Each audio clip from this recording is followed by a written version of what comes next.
Los primeros intentos de descifrar la importancia de los números primos datan de la antigua Grecia.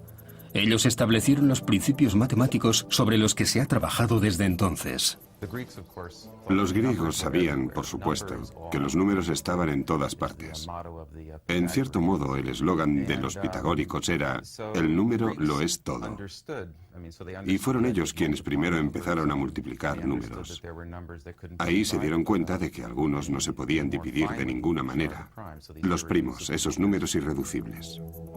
Las bibliotecas y academias de la Grecia antigua empezaron a llenarse de tablas que registraban números primos cada vez más altos.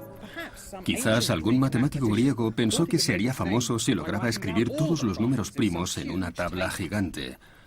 Pero alrededor del año 3000 a.C., Euclides, el primer genio matemático de la historia, descubrió que era imposible y dejó muy claro que quien quisiera escribir todos los números primos se pasaría la vida contando.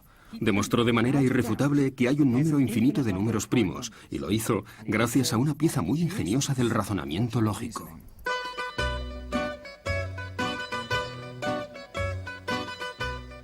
Euclides se preguntaba si sería posible que de verdad hubiera un número finito de números primos que se pudieran multiplicar entre sí para obtener todos los demás números. Por eso escogió de su lista de primos el 2, el 3 y el 5. Era posible obtener todos los números posibles, multiplicando distintas combinaciones de doses, treses y cincos. Euclides se inventó un método para obtener un número que no se pudiera conseguir con estos tres números primos. Empezó por multiplicar los primos que había elegido, y obtuvo el 30. Ahí fue donde utilizó su ingenio.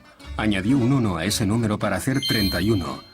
Si dividimos 31 entre cualquiera de estos tres números, siempre sobre 1. Euclides sabía que los números se pueden formar a partir de números primos.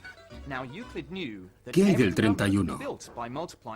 Bueno, como no puede dividirse entre 2, 3 ni 5, tiene que haber algún otro número primo perdido en la lista. De hecho, el mismo 31 es un número primo.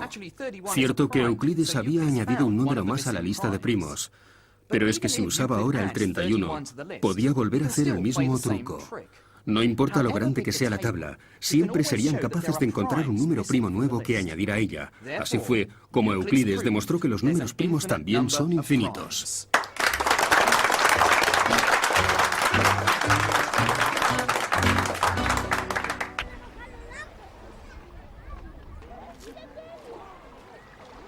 La demostración de Euclides es una pieza clave del razonamiento matemático. Sin embargo, hubo algo que no fue capaz de entender.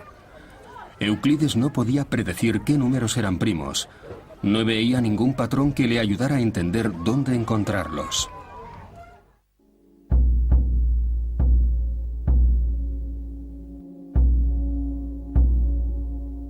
Si nos imaginamos los números en fila, da la sensación de que los primos están colocados al azar. Aparecen completamente al azar, como los números que salen en el sorteo de la lotería o la hora de llegada de los autobuses en hora punta. La pregunta es si existe el orden entre ellos. ¿Hay alguna manera de entenderlos? Aunque sea parcialmente. Entenderlos lo suficiente como para descubrir qué patrón siguen dentro de las matemáticas. Cuando intentamos predecir qué número será primo, o cuando buscamos fórmulas que nos ayuden a encontrarlos, terminamos dándonos cuenta de que no funcionan.